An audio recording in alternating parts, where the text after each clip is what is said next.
Bismillahirrahmanirrahim. Assalamualaikum warahmatullahi wabarakatuh. Alhamdulillah, alhamdulillahi rabbil alamin, wassalatu wassalamu ala asrafil anbiya'i wal mursalin, sayyidina Muhammadin sallallahu alaihi wasallam wa ala alihi wa ashabihi ajma'in. Amma ba'd. Qala Allah ta'ala fil Qur'anil Karim, a'udzu billahi minasy syaithanir rajim. Bismillahirrahmanirrahim. يا أيها الذين آمنوا اتقوا الله حق تقاته ولا تموتن إلا وأنتم مسلمون. وقال تعالى أيضا بسم الله الرحمن الرحيم واستغفر الله إن الله غفور رحيم. وقال تعالى أيضا فقلت استغفروا ربكم إنه كان غفارا. صدق الله العظيم. الحمد لله. Kita panjatkan puja dan puji syukur kita kehadirat Allah Subhanahu wa taala. Berkat hidayah inayah Allah Subhanahu wa taala, kita senantiasa memanjatkan syukur pada Allah Subhanahu wa taala dengan rangkaian nikmat yang masih Allah curahkan kepada kita. Kita masih dapat menjalankan ibadah yang menjadi kewajiban kita kepada Allah Subhanahu wa taala. Wabil khusus alhamdulillah puasa Ramadan tahun ini kita sudah tunaikan di hari yang ke-13 insyaallah. Semoga amal ibadah kita, ibadah salat, ibadah puasa kita, ibadah tilawah kita senantiasa menjadikan pahala berlipat ganda sisi Allah Subhanahu wa taala. Salawat teriring salam senantiasa kita lantunkan untuk kedua hasanah kita, teladan umat manusia terbaik, yaitu baginda Nabi Muhammad sallallahu alaihi wasallam. Semoga salawat juga tercurahkan kepada keluarga beliau, kepada para sahabat-sahabat beliau, dan kepada kita yang insya Allah sebagai umatnya yang senantiasa istiqamah dalam menjalankan syariat-syariat yang telah dibawa oleh baginda Nabi Muhammad SAW hingga di mana kita kembali kepada Allah Subhanahu wa taala kelak. Ayah, bunda, dan anak-anakku sekalian, alhamdulillah Ramadan kali ini Allah masih memberikan nikmat kepada kita. Ramadan yang juga menjadikan bulan di mana Allah berikan rahmatnya, bulan di mana Allah jadikan bulan pengampunan, tentunya menjadikan momen buat kita untuk menjadikan Ramadan tahun ini Ramadan terbaik.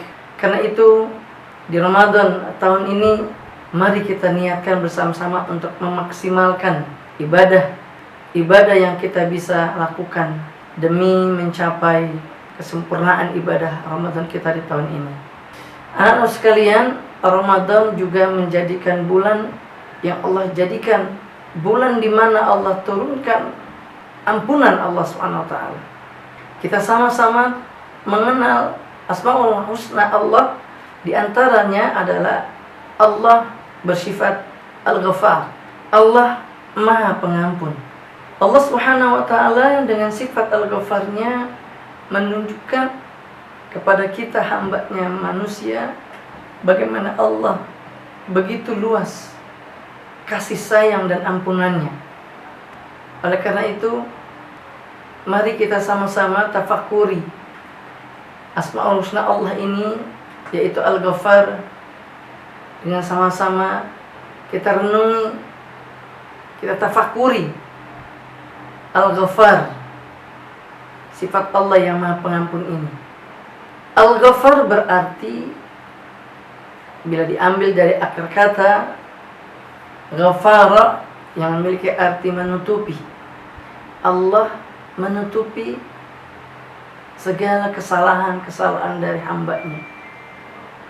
Atau dengan kata lain, Allah mengampuni segala bentuk kesalahan setiap hambanya. Karena itu seringkali kita mengucapkan Allahumma gfirli, ya Allah ampunilah aku. Allah Subhanahu wa ta'ala begitu sayang kepada hambanya, sehingga Allah dengan sifat Ghafarnya menutupi segala apa yang menjadi kemaslahatan manusia. Karena itu seorang ulama besar Imam Ghazali memiliki pandangan yang luar biasa terhadap sifat Allah yang bernama Al-Ghaffar ini. Beliau mengatakan bahwa Allah dengan sifat Al-Ghaffarnya menutupi semua hal pada diri manusia. Allah menutupi segala sesuatunya untuk kemaslahatan manusia. Salah satu contoh di antaranya, bagaimana Allah menutup isi organ tubuh kita dari sesuatu yang tidak baik. Seperti sesuatu kotoran-kotoran dalam tubuh kita tidak Allah tampakkan. Isi hati kita, kalau pada saatnya isi hati itu berisikan kebencian, ketika Allah tidak tutup, niscaya keburukan dalam hati kita akan nampak oleh manusia yang lainnya. Ketika kesedihan sering melanda kita, Allah tutupi kesedihan itu dengan hari-hari berganti yang kemudian menggantikan kegembiraan, kebahagiaan. Kesedihan Allah tutup dengan rasa kebahagiaan itu sendiri. Karena itu, anak-anak sekalian, makna Al-Ghaffar ini menjadikan satu hal ketika Al-Ghaffar kita maknai dalam kehidupan kita. Satu saat Rasulullah SAW melakukan tawaf. Di saat tawaf, Rasul melihat ada seorang Arab Badui yang juga tawaf dengan khusyuknya sambil mengucapkan ya Karim, ya Karim. Hal ini membuat Rasulullah SAW terkesan hingga beliau mengikuti apa yang diucapkan orang Arab Badui tadi, ya Karim, ya Karim, sambil beliau tawaf. Rupanya orang Arab Badui ini merasa tidak suka apa yang dia ucapkannya diikuti oleh orang lain. Kemudian orang Arab Badui ini menghampiri Rasulullah SAW yang mengikuti ucapannya. Seraya berkata orang Arab Badui ini, wahai Tuan, apa maksud Tuan mengolok-olokkah dengan ucapanku tadi? Apa karena aku orang Arab Badui sehingga ucapanku ini menjadi olok-olokanmu? Kalaulah tidak karena ketampananmu, kewibawaanmu, niscaya aku akan laporkan perilakumu ini kepada kekasihku Muhammad Rasulullah SAW. Mendengar ucapan orang Arab Badui ini, Rasul tersenyum. Apakah kau belum mengenal Nabi-Mu, wahai saudaraku? Belum, kata orang Arab Badui tadi. Lalu bagaimana kamu beriman kepadanya? Dengan mantap orang Arab Badui tadi mengatakan, aku membenarkan kenabiannya, aku mempercayai apa yang dikatakannya, meskipun aku belum pernah bertemu dengannya. Mendengar keyakinan yang luar biasa ini, Rasulullah SAW kemudian berkata, wahai saudaraku, akulah nabimu di dunia dan penolongmu di akhirat. Maka terperanjat kaget orang Arab Badui ini. Apakah engkau Muhammad SAW? Betul, aku nabimu, aku Muhammad SAW.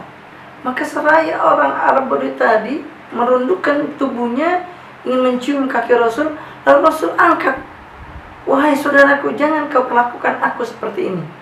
Apa yang kau lakukan ini adalah perlakuan seorang hamba kepada majikannya. Sementara aku, demi Allah, aku diutus untuk menyampaikan berita dan bukan untuk mencari keagungan, penghormatan dari sisi makhluk manusia. Seketika itu Jibril alaihissalam menghampiri Rasulullah SAW seraya menyampaikan pesan Allah Subhanahu wa taala.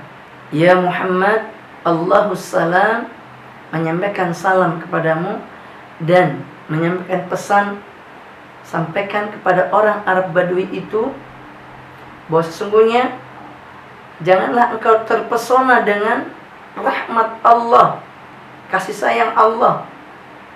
Sesungguhnya Allah akan tetap menghisapmu, mempertimbangkan amal-amal perbuatanmu di yaumul mahsyar kelak. Kemudian Jibril kembali dan Rasul menyampaikan apa yang disampaikan Jibril. dari Allah kepada Nabi Muhammad SAW kepada orang Arab Badui tadi. Ketika orang Arab Badui tadi mendengar apa yang disampaikan Jibril kepada Rasulullah SAW, orang Arab Badui tadi mengatakan, "Ya Rasulullah, kalaulah Tuhanku memperhitungkan amalan-amalan hamba, maka aku akan perhitungkan pula Tuhanku." Rasul terperanjat lagi, seraya berkata kepada orang Arab Badui itu, "Apa yang akan kau perhitungkan dengan Tuhanmu?" Apa kata orang Arab Badui itu, anak-anak? "Ya Rasul, kalaulah Tuhanku akan menimbang, memperhitungkan amal-amal keburukanku, maka aku perhitungkan bagaimana luasnya maghfirah Allah, bagaimana besarnya ampunan Allah kepada hambanya. Ya Rasul, kalau Tuhanku akan menimbang, menghisab amal perbuatanku, aku akan memperhitungkan bagaimana luasnya lautan ampunan Allah SWT." Mendengar pernyataan hamba tadi, mendengar pernyataan orang Badui tadi, bagaimana sifat Allah, Rasul menangis, anak-anak sekalian. Tangisan Rasul membasahi janggutnya. Hingga Jibril alaihissalam datang kembali kepada Rasul. "Ya Rasulullah, Allahusalam." Ya Rasul, Allah menyampaikan salam kepadamu dan menyampaikan pesan. Berhentilah menangismu, berhentilah dari tangisanmu ya Rasul, karena tangisanmu membuat malaikat yang menjaga arsy ini berhenti dari tasbih dan tahmid kepada Allah SWT. Maka Jibril menyampaikan pesan Allah, sesungguhnya Allah SWT tidak menghisap, tidak akan memperhitungkan amal-amal hambanya, dan Allah ampuni segala kesalahan dan dosa-dosa hambanya, dan orang Badui itu ya Rasul akan menjadi temanmu di surga. Setelah itu Jibril kembali, dan begitu orang Arab Badui tadi mendengar apa yang menjadi pesan Jibril kepada Rasulullah SAW, orang Arab Badui itu menangis haru. Anak-anakku sekalian, sekelumit kisah tadi, bagaimana Rasulullah SAW dipertemukan dengan Arab Badui yang begitu tulus, begitu mantap keyakinannya tentang siapa Allah, tentang sifat Allah Al-Ghaffar, yang kemudian membuat Rasulullah SAW menangis. Dan kemudian Allah pun begitu tersanjung dengan apa yang menjadi pengakuan hambanya, bahwa Allah Maha Lautan Pengampun. Allah Maha mengampuni segala kesalahan-kesalahan setiap hamba. Anak-anak sekalian, Ramadan merupakan bulan di mana Allah SWT menurunkan maghfirahnya, ampunannya. Kan itu momen Ramadan yang begitu besar ini. Mari kita sama-sama memaksimalkan dengan ibadah. Anak-anakku sekalian, memaknai sifat Allah Al-Ghaffar dalam kehidupan kita bisa kita lakukan. Di antaranya adalah bagaimana kita diajarkan melalui Al-Ghaffar, Allah Subhanahu wa Ta'ala, untuk memiliki sifat pemaaf, selalu memaafkan kesalahan orang lain, tidak memiliki rasa dendam, sebagaimana sifat Allah Al-Ghaffar tadi. Oleh karena itu, anak-anak sekalian, memohon ampun kepada Allah, atau kita kenal dengan istighfar, meminta ampunan kepada Allah, merupakan kalimat pengakuan seorang hamba yang begitu banyak kelemahan, kesalahan. Oleh karena itu kata Allah di surat An-Nisa ayat 106, "Wastaghfirillah, innallaha ghafurur rahim." Beristighfarlah kepada Allah, meminta senantiasa ampunan kepada Allah. Sesungguhnya Allah Maha Pengasih dan Maha Pengampun. Bagaimana Allah SWT dengan rasa sayangnya ini senantiasa mengampuni segala kesalahan hamba-Nya. Karena itu anak-anak sekalian, mari sekali lagi di Ramadan yang tahun ini Allah masih memberikan kesempatan kepada kita, kita perbanyak amal ibadah dengan memaknai Allah Al-Ghafar dalam kehidupan kita. Kita selalu memaafkan kesalahan teman-teman kita, kesalahan orang-orang yang berbuat salah dengan kita. Yang kedua, kita tidak perlu membuka kekurangan, kesalahan orang lain pada diri kita. Kita tutup aib mereka. Karena kata Rasulullah SAW, barang siapa yang menutup aib saudaranya, maka Allah akan tutup aibnya di dunia dan di akhirat. Ketika kita memberikan maaf kepada saudara kita, lalu kita tidak membuka kesalahannya, maka menjadi sebuah kebaikan buat kita. Mari anak-anak sekalian, di akhir penghujung tausiah ini, mari sama-sama Ramadan ini kita maksimalkan dengan memperbanyak istighfar pada Allah SWT. Sebagaimana Rasulullah SAW mencontohkan kepada kita, Rasulullah SAW tidak pernah kurang dari 70 kali beristighfar kepada Allah SWT. Padahal kita tahu Rasulullah SAW makhluk yang paling Allah cintai. Bahkan Allah jamin beliau untuk ke surga. Allah ampuni segala dosa-dosa beliau. Tetapi beliau tidak pernah meninggalkan istighfar pada Allah SWT. Semoga Ramadan ini menjadikan kita menjadi hamba Allah yang senantiasa banyak bersyukur dan selalu menjadi hamba Allah yang pandai memaafkan kesalahan orang lain dan senantiasa melakukan kebaikan-kebaikan untuk menyempurnakan amal ibadah kita pada Allah Subhanahu wa taala. Semoga Allah Subhanahu wa taala menerima amal ibadah puasa kita. Allah memberikan kekuatan kita untuk bisa sampai menyelesaikan Ramadan kita di tahun ini. Billahi taufiq wal hidayah.